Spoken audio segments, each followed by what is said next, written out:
When we're live, Ashton. Oh, there we are. Maybe I'll just wait another minute in case anyone's still joining.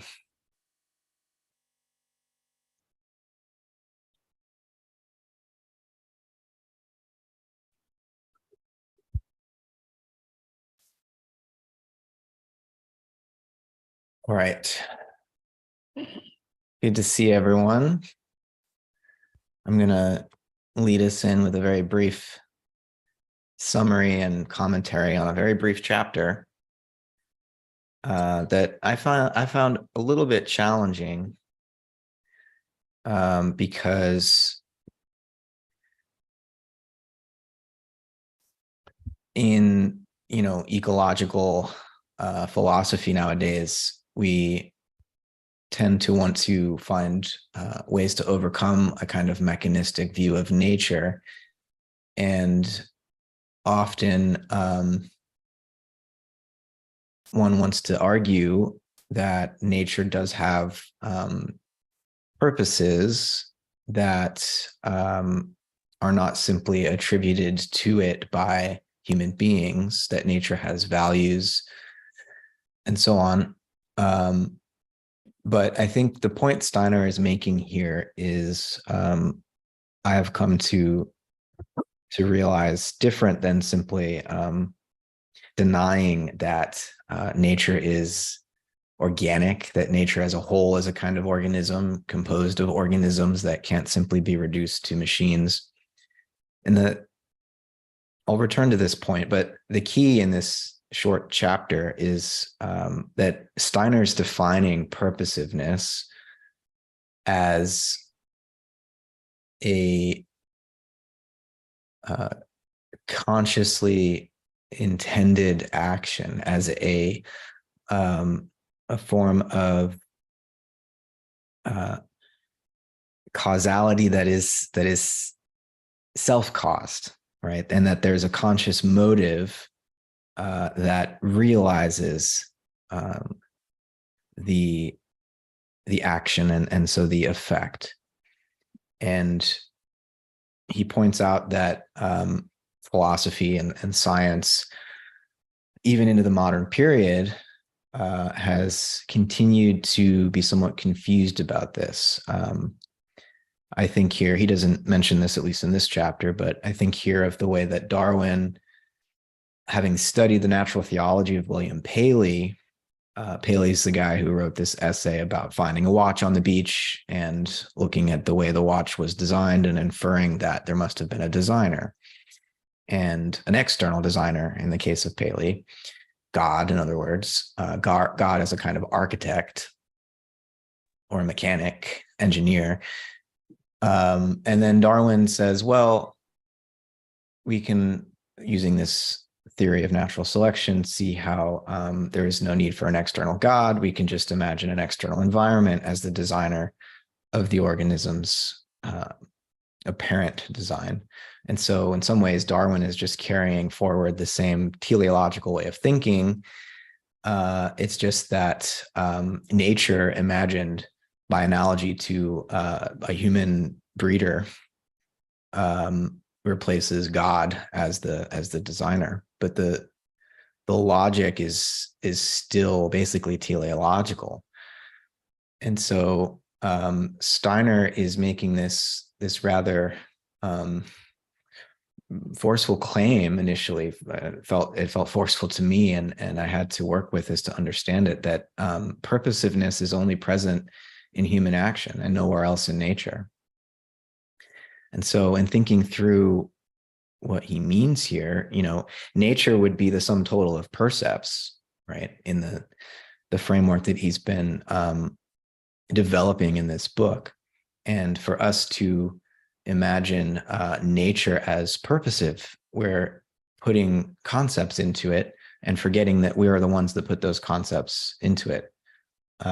Because in the realm of percepts, one percept follows another percept, and to attribute causality to the percept which precedes another percept, which occurs subsequently, is to is to make reference to a concept. We only know cause and effect because we're applying concepts to our percepts.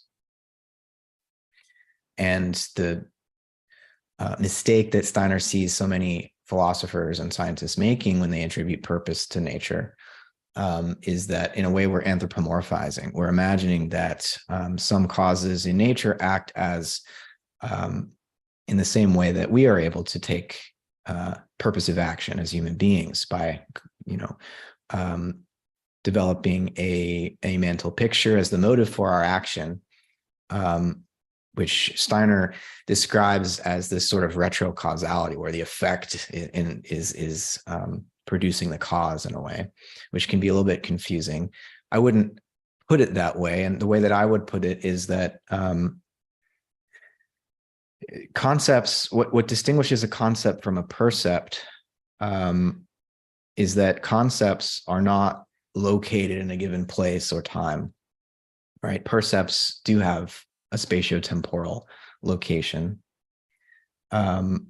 And so when a concept is applied to a percept, the concept in some ways is, it's eternal.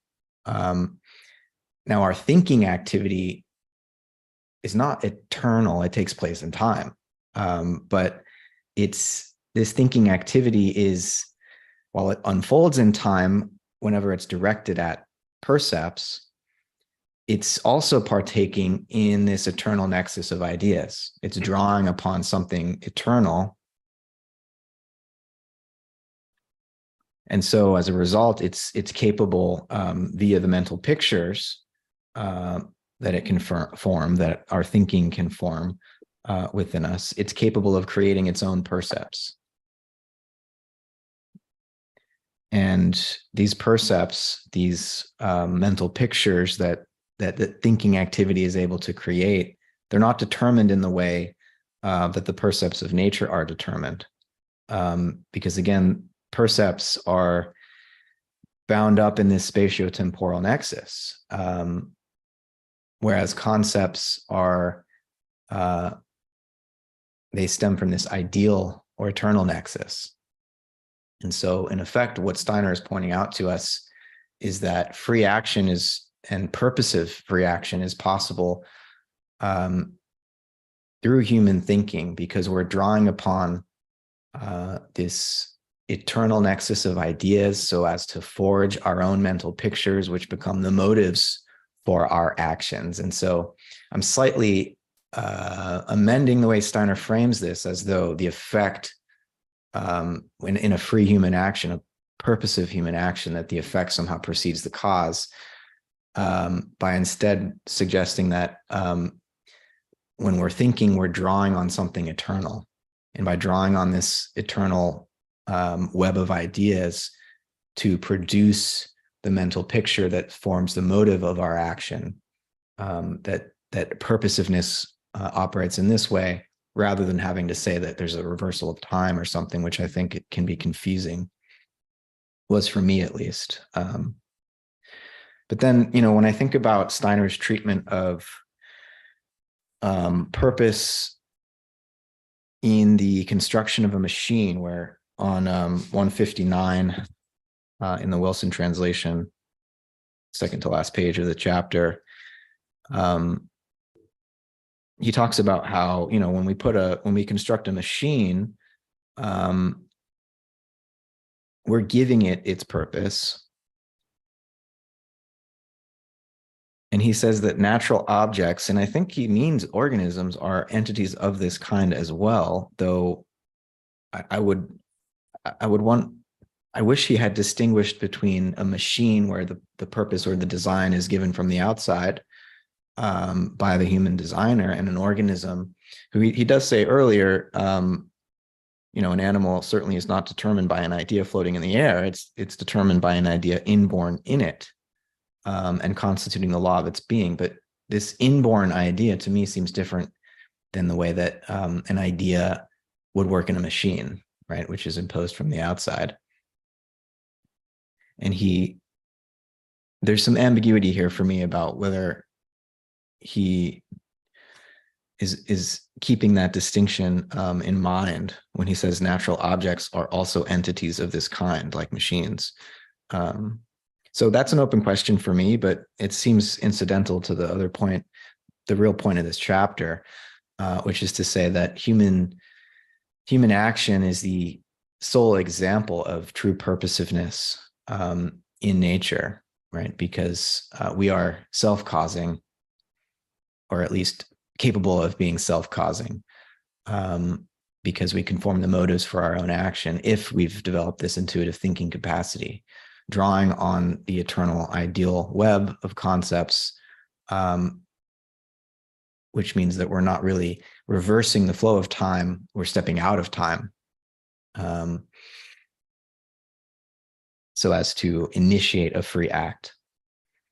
So I'll stop there, and let's dig in together. Lorenzo's already got his hand up, I see. Yeah, thanks. Yeah, I just wanted to pose a preliminary question. That is, Steiner says that ideas are in the things, in the beings that we perceive in nature. Ideas are in them, and they move living things towards their end, like the idea of the flower is, let's say the idea of the wood plant is in the root. And so even if the flower is not yet there, the root will go there because it is moved from inside by the idea. And we should not confuse this with retrocausation or finality, because finality is something that actually works from the future back to the present, while he's saying no, it's just immanence. There are ideas in things that develop. So I wanted to ask everybody, Steiner here is dealing mainly with the difference between concept and idea, saying that finality only belongs to concept, while organicity can belong to ideas. And do you agree with this distinction, if I was clear? Do you think that the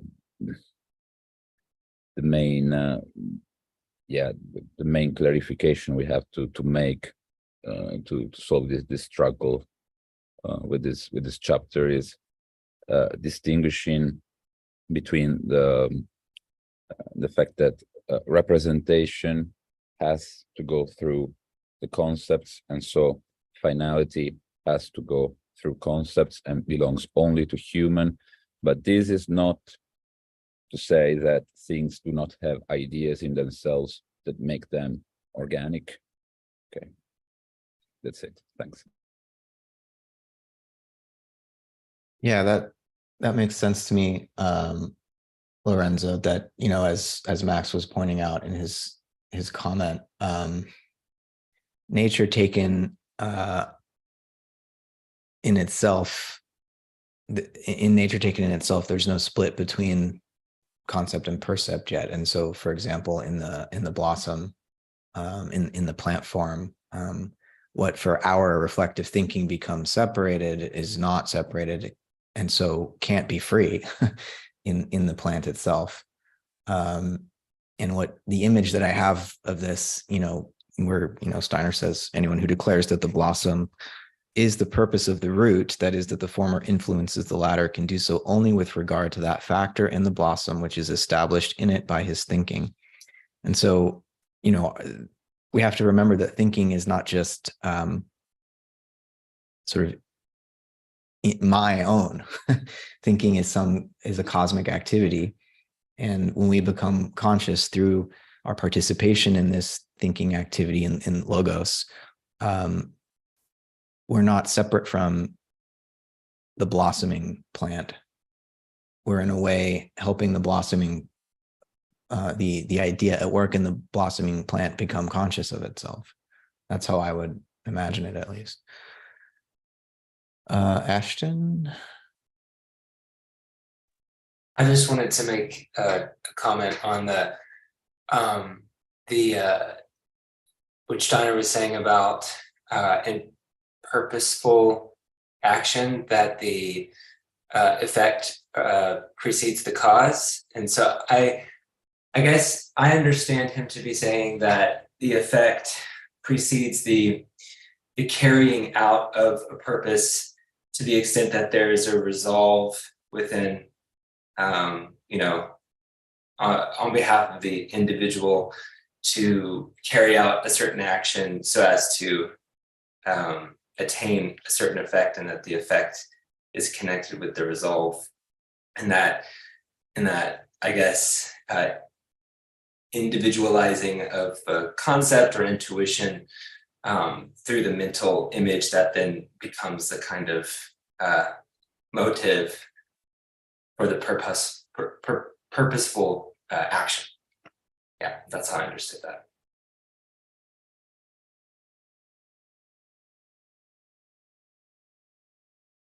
Yeah, that's helpful. Jonathan, go ahead.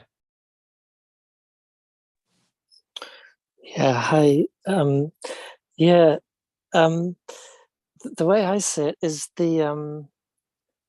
so a human being is conscious of, if a human being was a flower, they would be conscious of aiming towards, coming to blossom, but a flower's not.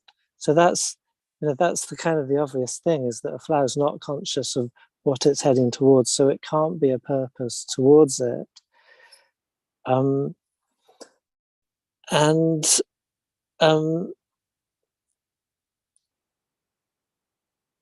think it's in the next chapter, or it was one of the chapters before, that he says necessarily other beings looking at us, they wouldn't see our purposes, and so they would just see sort of like cause and effect. So we, to them, would just be like, in a sense, any other part of nature.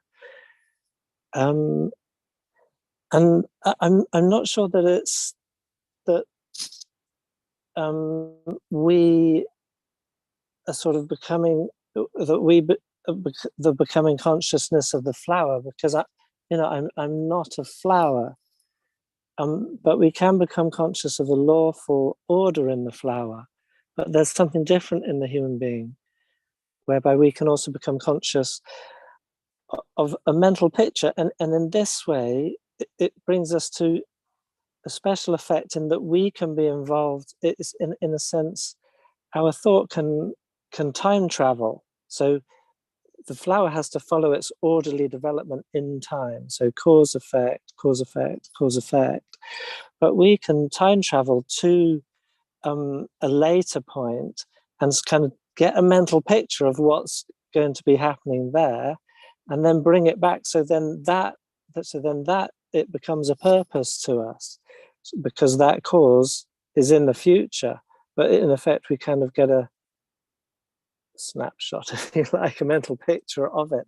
So somehow we're able to link to the future, and so then that's why we have this special relationship in the time dimension that makes us be able to be purposeful instead of just bound by cause and effect.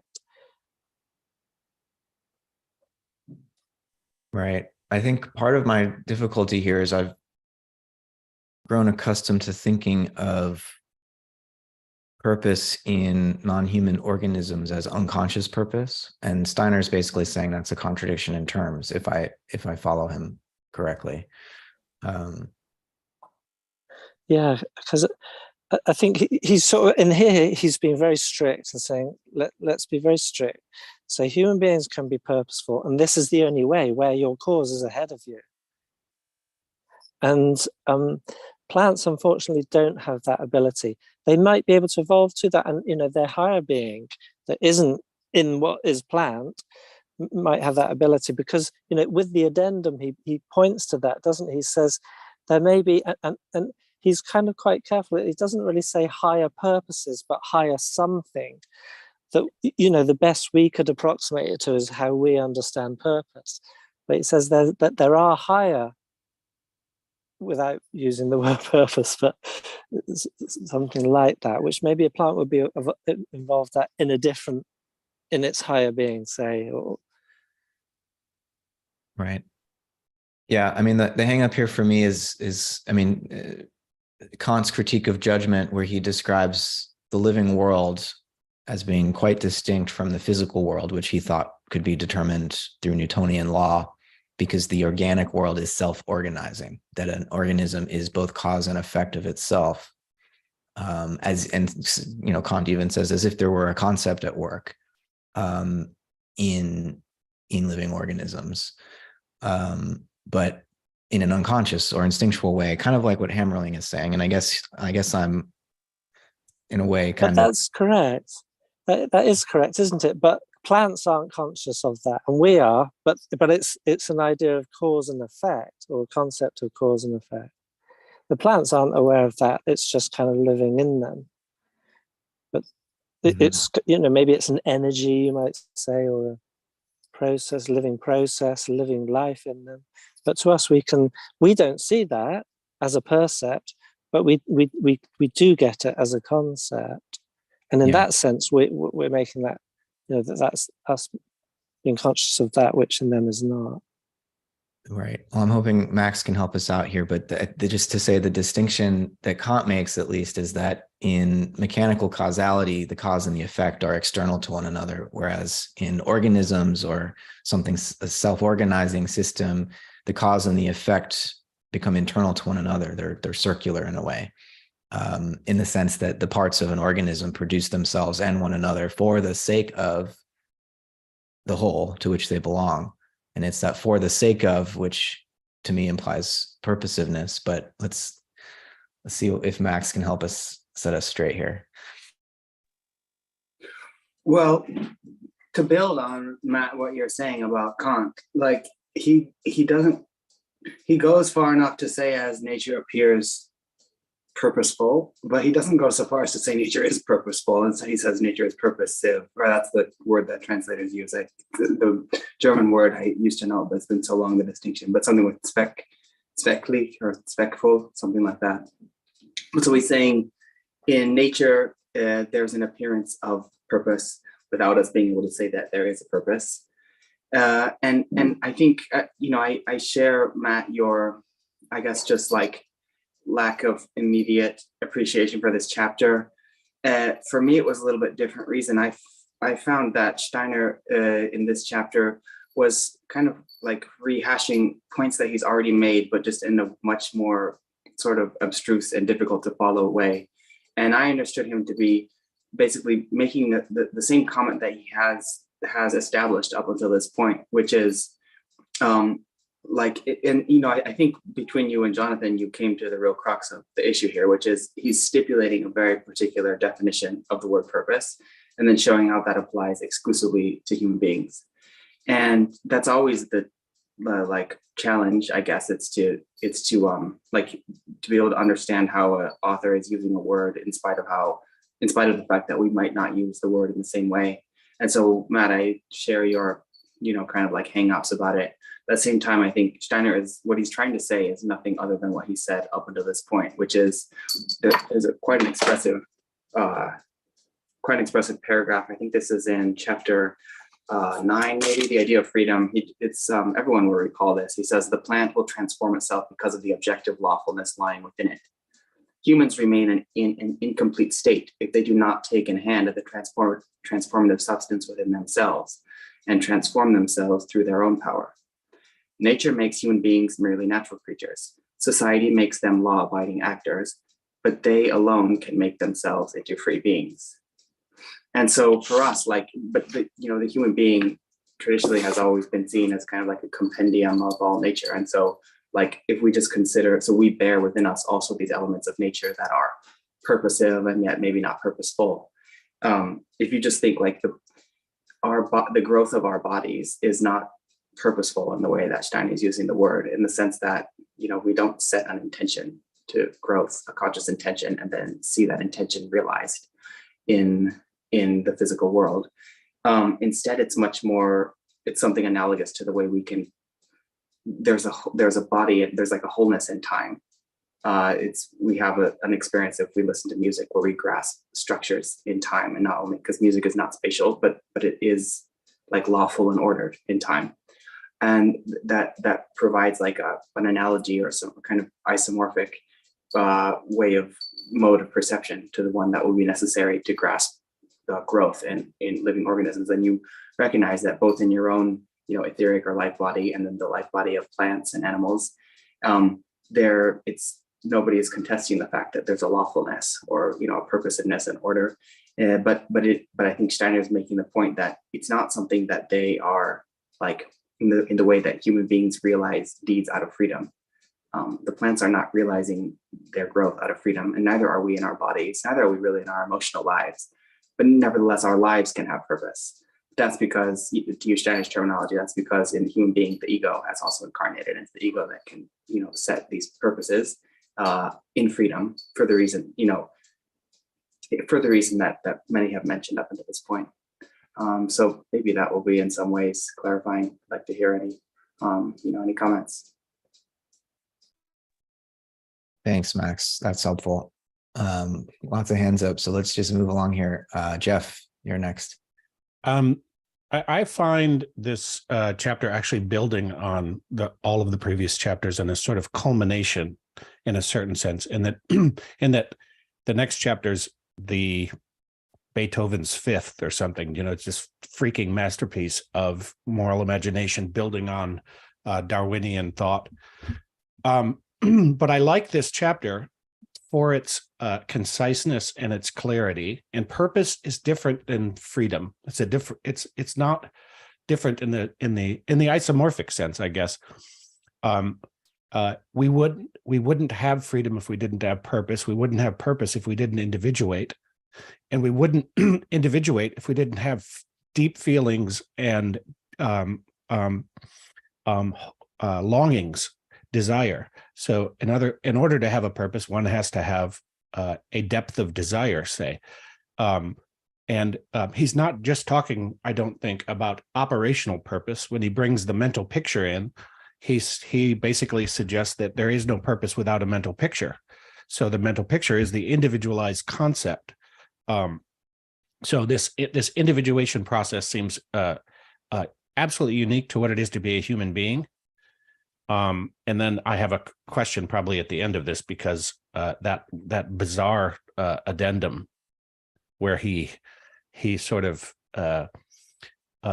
points to another world where purpose is also existed but completely different. And then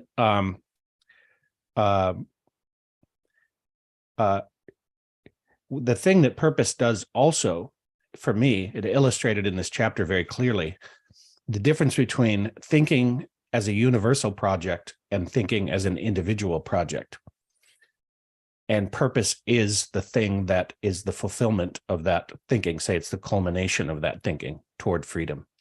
And then it would be sort of remiss not to mention, in a sense, and this is again bringing in concepts from outside the epistophenomenology that we're working with, but when he talks about karma and reincarnation, Steiner, he talks about a preview of the life to come.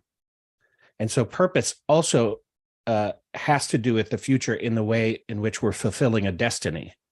It doesn't mean that's a predetermined destiny, but it does provide the context out of which, the astrological context, out of which we then recognize our destiny in the world around us, something like that.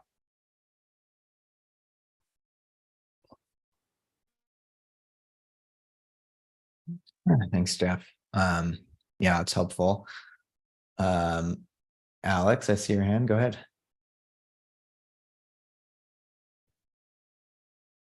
So I was also struggling a little bit with this chapter and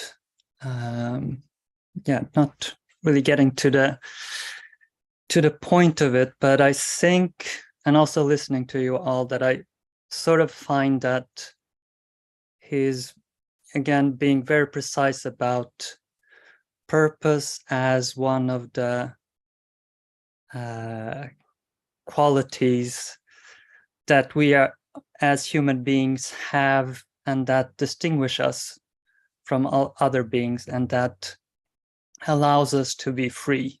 So that's where I am arriving at right now. And yeah, this creativity that we can have with cause and effect, and have establishing a direction towards which we can move. So I think that's a bit more clear for me right now. But another question that arose that may be a bit secondary to the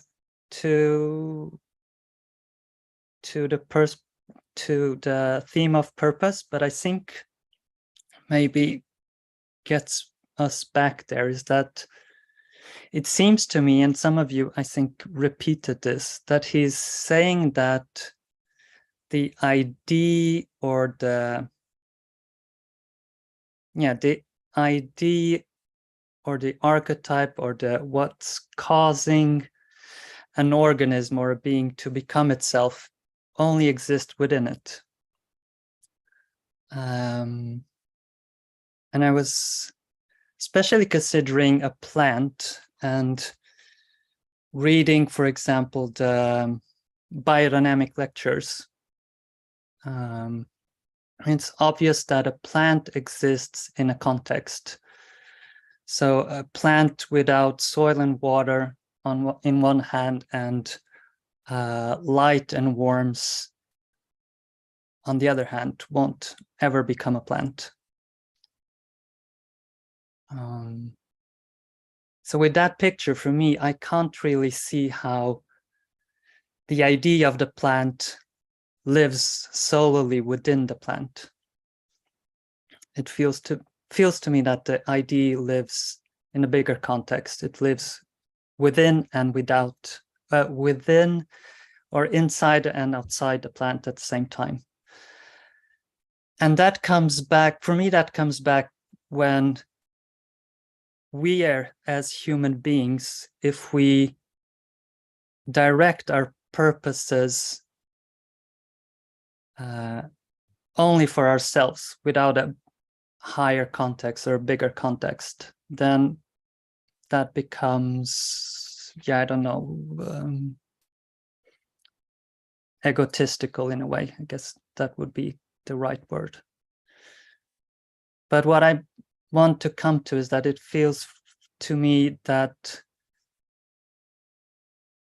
trying to draw ourselves out of a context when we create our purposes feels, well, it doesn't feel that is what Steiner is trying to get us to when he speaks about freedom and rejoining and participating in nature again. So that's what I wanted to say. You know, Alex, you're helping me clarify a little bit here, which is that when Steiner refers to non-human organisms as in some ways incarnating an idea, that idea is like the idea of the species.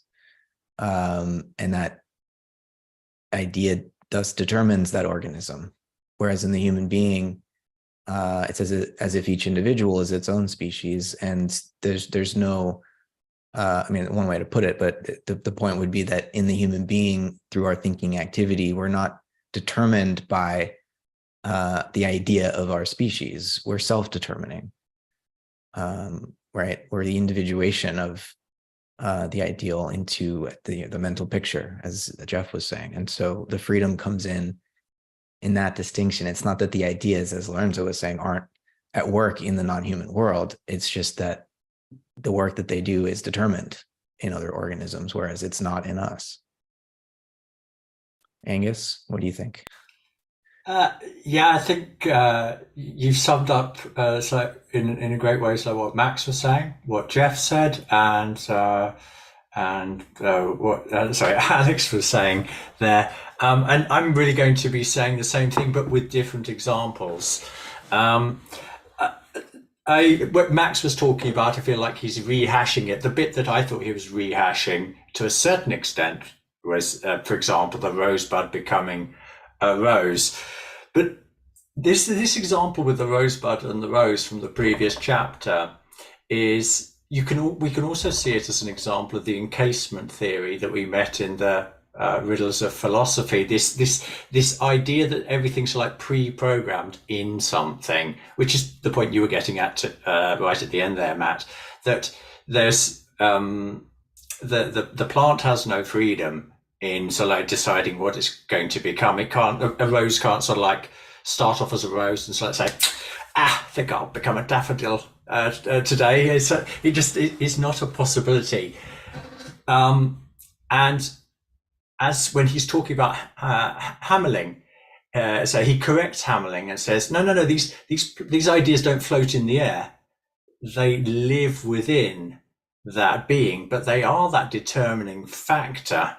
And I liked what Alex was adding there, that we get this impression that it's very tricky, it's very difficult for us to assimilate this idea that it's sort of like it's in the plant, but at the same time it's completely outside the plant, because it quite clearly isn't in a physical space that this is happening, but it's manifesting in a physical space.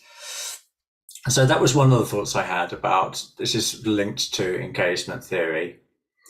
The other point that all of us have brought up in the conversation is, why is this word purpose so important? And there I'm really like completely in line with what Jeff was pointing out here, or my understanding of what Jeff was saying, if I express it myself more carefully, that this book is the philosophy of freedom. And we really need to nail down how freedom is possible. So we have to be extremely careful about how are we different from the rest of the natural world around us. And I think in my mind, this is why I think what did Max said, he's like rehashing that, but I think he really is, he's trying to drive home this point, because this book, or this, and especially the last 7 chapters of this book, are focused on this freedom question. And then finally coming back to what you were saying right at the beginning, Matt, about time and struggling with that. For me, actually, this is arguably one of the most important points, because it is this reversal of the process rather than cause effect. He's saying, no. In the human being, it's completely opposite. And in that sense, it's if that is true, then this is a way of escaping from the encasement theory or the predetermined theory. And so this reversal is actually for me in a way even more fundamental, because in the first half of the book we've really been focused on knowledge, how I generates knowledge out of the basis of the perceptual world, or as Max said in the comment, out of the know thing. So we could boil that sentence down into first part of the book, how I generate knowledge out of the know thing. And here what he's mapping out in my reading is, here we're seeing how the know thing, using moral imagination down to mental representations, leads to action in the world. So know thing generates action in the perceptual realm. So we've got this like lemniscatory path going on, where there's this living interaction with the other half of reality going on, and it works in the polar opposite direction to when we are thinking about the world. So that was couple of the thoughts that were stimulated by all the really good contributions from everybody today. Really, really interesting, inspiring. Yeah, thanks, Angus. I guess I'm still a little hung up on the time reversal idea as the account of a free action or a purposive action, because it seems to imply that we would need to have knowledge, maybe not perfect knowledge, but knowledge of the effect in advance. And what does that leave any room for a kind of spontaneity? Is spontaneity then not freedom? Or maybe not spontaneity is the wrong term, but improvisational. When we're engaging in some kind of improvisational creative activity, is that not freedom then, because we're not exactly sure what we're going to do next? As Jeff was hinting at, I mean, the next chapter, when he starts talking about moral imagination, intuition, and technique, this is where it really does come home. This is why I tried to boil it down into the second part. No thing generates action in the perceptual world, because when we are working in pure thinking, we don't have any mental representation going on. We're being inspired by the concept. Let one of the moral maxims from an earlier chapter. We're sort of we're contemplating that without any mental representation. We've created a contemplative state where we meditate on it, and it could be other concepts or ideas as well. And out of that nothingness, where there is no mental representation, something is actually generated, which becomes a mental representation, which then works out into the perceptual realm of action. And in that sense, I see this continuity, this wholeness, this lemniscatory figure going on here, where the no-thing world flows into the perceptual world, and the perceptual world leads us back into the no-thing world. There's no discontinuity in the process. Go ahead, Jeff. Matt, I think that you bringing in species was a really, really important turn there. In my understanding of this claim that he makes, that individuals are species in and of themselves, and this makes me think of that which drives evolution. And so I mentioned before that there's a differential of thinking in the universal sense and thinking in the human sense. There's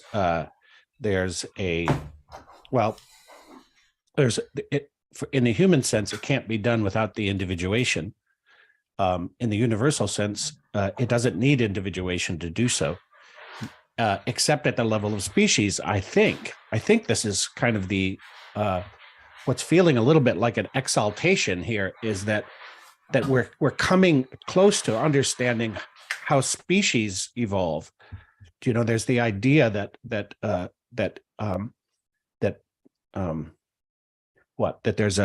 there's something inherently longing in nature itself to become more than it is. And we have through our speciation, we as individuals, we have the key to actually achieving that through freedom. This begs the question for me a little bit, which is in reading Riddles of Philosophy, we dealt with the moment the soul was born, say, when the cleave happened between percept and concept. Freedom, I don't even know if there's a word for freedom in the sense that we're talking about it in the time before that break occurred. And I'm wondering about that. Is freedom something that happened only since that impulse entered into evolution, or did that evolution go through some sort of speciation process into individuality? And as far as time goes, I don't think we need to get caught on time here. I think in a sense the future does flow into the present, and that the past flows into the future. But in this chapter, to have cause and effect, you don't have to imply time into that as relates to human beings. affecting the cause through an ideal.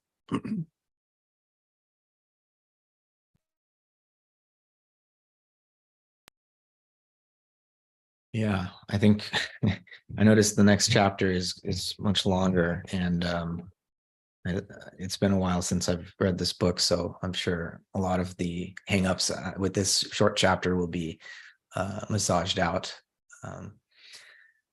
Jonathan, is your hand up? Can't quite see your face in the darkness. Yes, sorry. There you are. I don't want to run the battery down in my car. Sort of addressing that question about spontaneity, and the way I see it is that that's kind of okay. So you could have an idea, and you could sort of have a plan of something to do far in the future, and then that sort of determines what you're going to do now and tomorrow and the next day. So it's bringing you towards that. But then if that future comes so close to us that it's, the next nanosecond, then I think that's that kind of intuitive edge of spontaneity. So there almost wouldn't be any difference between, I'm going to play that key and playing that key. Do you see what I'm saying? Because I don't see how because it's not just a chaotic act. Do you know what I mean? There's some kind of sensing in this space at the moment. I'm going to respond this way, and so I just think the way I see that spontaneity is it's exactly the same thing we're talking about here, but the time is so close. It's maybe there's a point where it's not even noticeable. One's just absolutely in a flow, but then you're not really conscious, are you? You're just doing.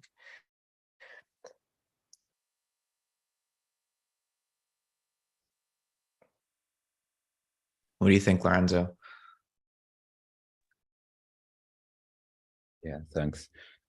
I wanted to answer Jeff because I disagree on the point that we should not think of time as being relevant here. I think that time is really the issue here, and that the reason why Steiner wrote this chapter, which is kind of confusing, I am more and more convinced that it's to draw a distinction between, let's say, different dimensions of time, or between the relationship that a living being, which is not conscious and purposeful like a human being, can still have with the rest of time, so that it is organic, so that it can relate to the idea of the phenomenon, the Goethe theory of metamorphosis, and on the other hand, creating room for human freedom. I think that the only reason we can actually justify this chapter is looking at this, is saying, okay, we have these cycles that are closed, and if they were not closed, then we would not have form, we would not have organicity, we do not have form in nature.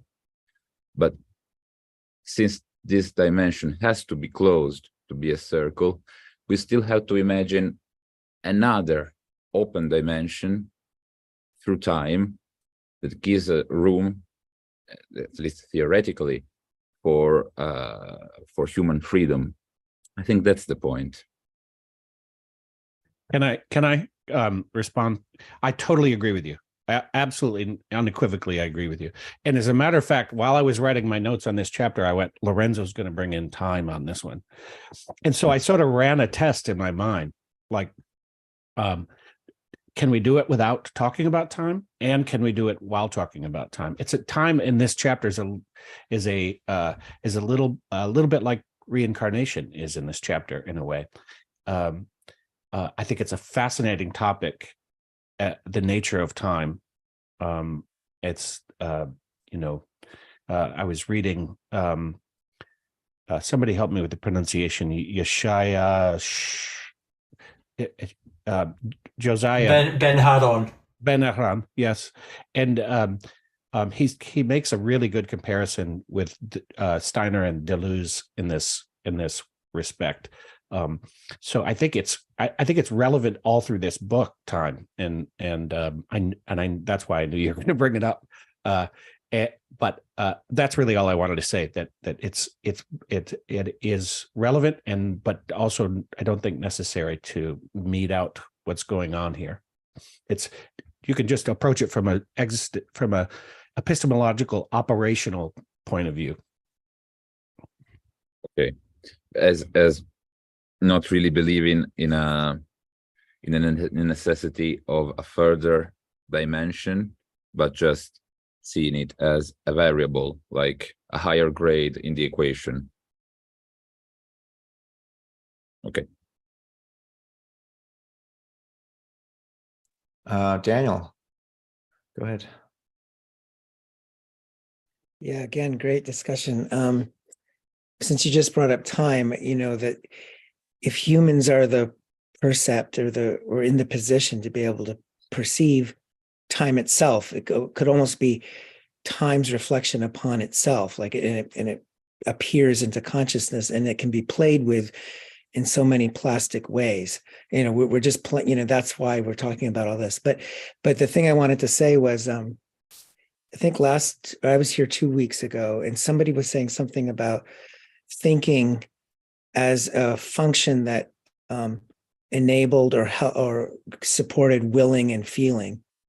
And the thought I had was that, like, what if thinking as a mental concept or an image as a telos or a goal, and then it hands it over into a willing or a feeling realm, and it literally, as it drops its offer in, it dissipates, it forgets that image, because as you act on it, the image might change, or the image might literally even disappear and might end up just being an animating principle that's very inchoate or hard to, but it's within you, within the willing or the feeling realm. And then that's a way in which it can drop itself into the next realm, and then the spontaneity of the willing or the feeling can be in the forefront. And so we can be playing with time and at the same time being at the forefront of our unknowing and of our spontaneity. Yeah, that's helpful, Daniel. I mean, when Steiner says we're awake in our thinking and asleep in our willing, it's just like for free thinking to affect our willing so as to bring about purposive action, purposeful, I should say, right? Action, then it's as though the thinking has to die into the willing. It seems to be what you're suggesting. Yeah. Max, go ahead. Yeah, I'm just kind of reflecting a little bit about time occasioned by the different commenters. And I was just thinking about what we mean by time, and it occurs to me that because we have the word for time, we're tempted to treat time as an object or a phenomenon or a thing, whereas that's probably wrong. And time, it really seems like a almost like a structure of causality, or even intentionality, or even structure of causality or way of seeing. And there seem to be two structures that we inhabit simultaneously. It's like we have our feet in one and our head in the other one, or something. And it's something. It goes like there's one world in which time flows in the way that we're used to talking about it. But that's a world in which events are conditioned by, I don't want to say prior as though that's prior in time necessarily, but by extrinsic, or by, maybe prior is the best word for this, extrinsic or prior conditions. And those conditions then in turn condition the next event in this series. That's like this world. But there's another world that we also inhabit, and I picture like the archetypal human with the head in the sky and the feet in the earth. that world is almost the reverse, in which it's like the way Steiner does it is the effect precedes the cause. That can be confusing, but it's like that's the place in which out of which we pour forth our own like purpose and freedom in a way that's not conditioned by those prior events. And so time so it's I guess the way it seemed to me is we can't actually abstract time by itself from all of these other concepts that we're dealing with. Like time itself, it's also it hangs together like inextricably. It's like the same things seen from different facets.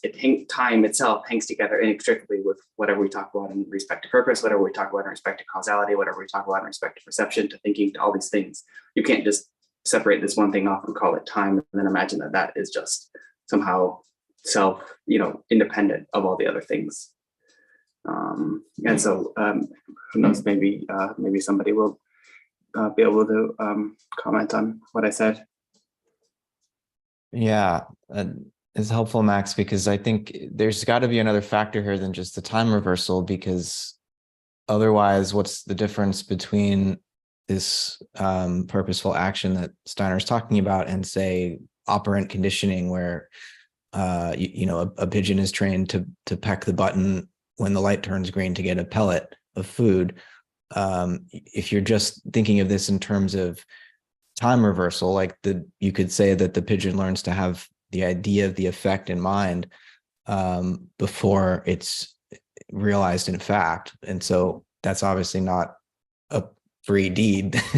In the case of the pigeon, it's just operant conditioning. But in the human being, it seems that there's another factor here, which is that we're not being trained by someone, a researcher who's setting up this experiment. We're bringing about the mental picture ourselves through our own thinking activity, right? That's what distinguishes us from the pigeon who's learning to do this trick. So there's another factor than just the time reversal, I think.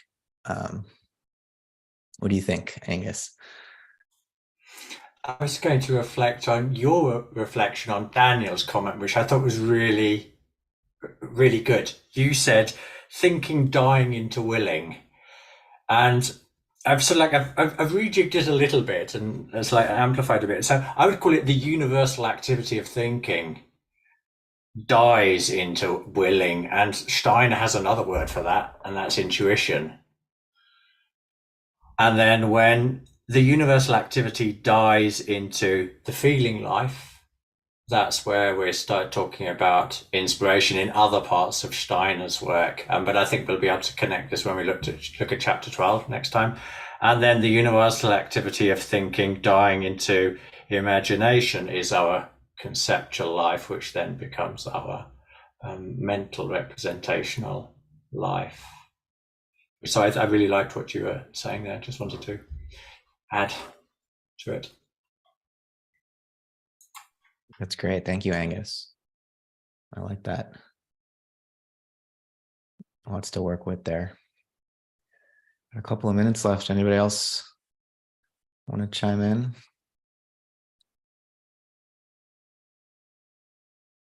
Any takers for summarizing or introducing chapter 12?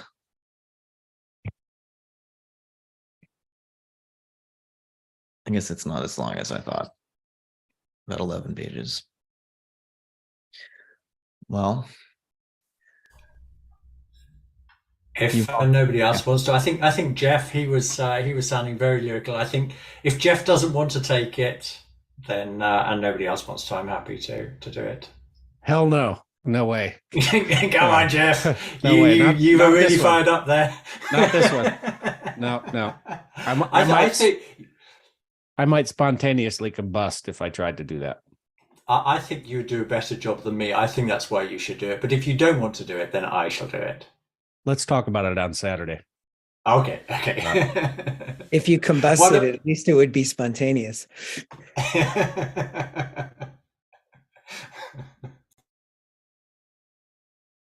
Wonderful. Well, you've all helped me work through this and understand this chapter better. So thank you. Anything, Ashton, do you want to add something? Nope.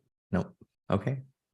All right. Well, we will wrap it up there then, and look forward to digging into chapter 12 next week.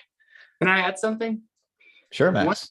I think that's important. I'm just reflecting on this in the context, just in some other area of my life. The topic of existentialism is coming up, and Steiner has been juxtaposed to, like, compared to existentialists. And I realized, like, what's the difference? Because they're talking about freedom all the time, but there's a profound difference. And at first, that's like a difference I just kind of sense. And then I'm just considering it, like reflecting on it a little bit more. And I think one thing that Steiner's offering is conception of freedom that doesn't lead to the sense of like alienation or being cut off or something, but rather the conception of freedom that sees the human being as like an element of the universe that's also that we're given a core. I guess I think folks see what I'm saying. I guess it's like an integrative view rather than a view of like, oh, you're just sort of cast off by yourself into the outer darkness to resolve things or something out of the void, I guess. Seeing the human being kind of like as belonging in the universe, fulfilling that function of the universe. Yeah, absolutely. Excellent. That is excellent. Exclamation point, I would say that is on this chapter. Beautiful. Mm-hmm. Yeah, it strikes me that the existentialist mode of freedom is a negation of our relation to the rest of the universe, whereas Steiner's form of freedom is affirmation. It's Crayon-Buell's negative spiritual activity is what existentialism is. It's a great opening. It's a great opportunity. It's description of the void through which we have to cross over through. Yeah, that's right. That's right. And I think Steiner's appreciation of Nietzsche is specifically in that sense as like he was confronting what we all need to confront. He just didn't make it through to the other side.